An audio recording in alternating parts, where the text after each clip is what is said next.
வணக்கம். தலைமை தேர்தல் ஆணையர் ஞானேஷ்குமார் பதவியிலிருந்து நீக்கப்பட வேண்டும் என்று நாடாளுமன்றத்தில் தீர்மானம் கொண்டுவர எதிர்க்கட்சிகள் விடுத்த நோட்டீஸ் குறித்த கேள்விகளுக்கு ஞாயிற்றுக்கிழமை பதில் எதுவும் அளிக்காமல் கடந்துவிட்டன. 4 மாநிலங்கள் மற்றும் ஒரு யூனியன் பிரதேசத்தில் சட்டமன்ற தேர்தல் அட்டவணையை அறிவிக்க நடைபெற்ற செய்தியாளர் கூட்டத்தில் எதிர்க்கட்சி நோட்டீஸ் குறித்த கேள்விகளுக்கு ஞானேஷ்குமார் பதிலளிக்கவில்லை. தலைமை தேர்தல் ஆணையர் நாடாளுமன்றத்தால் மட்டுமே நீக்க முடியும் என்றாலும் தேர்தல் ஆணையர்களை சிஇசி ஜனாதிபதிக்கு பரிந்துரைப்பதன் மூலம் நீக்க முடியும்.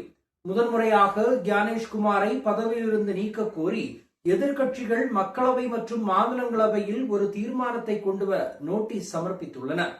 எதிர்க்கட்சிகள் தலைமை தேர்தல் ஆணையம் ஆளும் பாஜகவுக்கு பல சந்தர்ப்பங்களில் உதவியதாக குற்றம் சாட்டின. குறிப்பாக வாக்காளர் பட்டியல்களின் சிறப்பு தீவிர திருத்தத்தின் போது இது மத்தியில் காவி கட்சிக்கு உதவுவதை நோக்கமாக கொண்டதாக அவர்கள் குற்றம் சாட்டியிருந்தார்கள். சீஃப் எலெக்ஷன் கமிஷனரை நீக்குவதற்கான செயல்முறை உச்சநீதிமன்றம் அல்லது உயர்நீதிமன்ற நீதிபதியை நீக்குவதற்கான செயல்முறையை போன்றது. அதாவது நிரூபிக்கப்பட்ட தவறான நடத்தை அல்லது இயலாமை அடிப்படையில் மட்டுமே பதவி நீக்கம் செய்ய முடியும். அரசியலமைப்பினுடைய பிரிவு 324(5) படி சிஇசி ஒரு உச்சநீதிமன்ற நீதிபதியாக இருக்கும் அதே விதத்திலும் அதே காரணங்களிலுமே தவிர பதவியிலிருந்து நீக்கப்படக்கூடாது என்றும் சிஇசி நியமனத்திற்கு பிறகு அவரது சேவை நிபந்தனைகள் அவருக்கு பாதகமாக மாற்றப்படக்கூடாது என்றும் கூறியிருக்கிறது.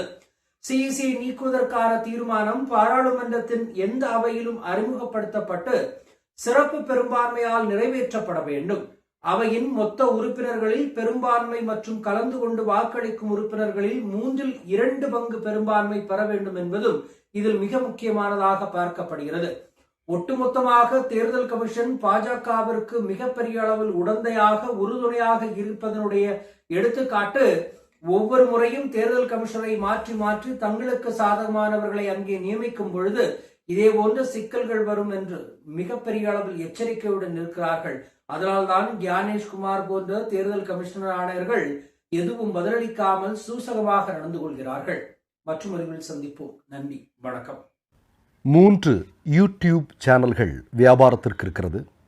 தேவைப்படுபவர்கள் இந்த எண்ணுக்கு தொடர்பு கொள்ளுங்கள்.